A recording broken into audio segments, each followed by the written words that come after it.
This is Hong from the Windows Club.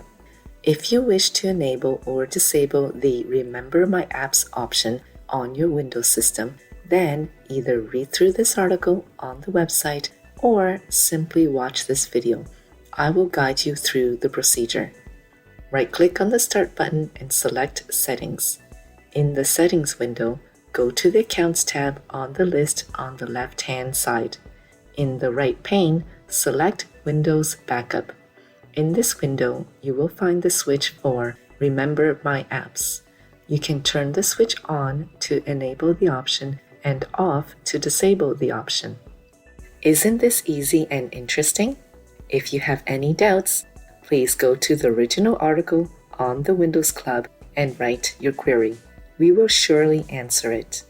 Thank you for watching this video. Have a nice day!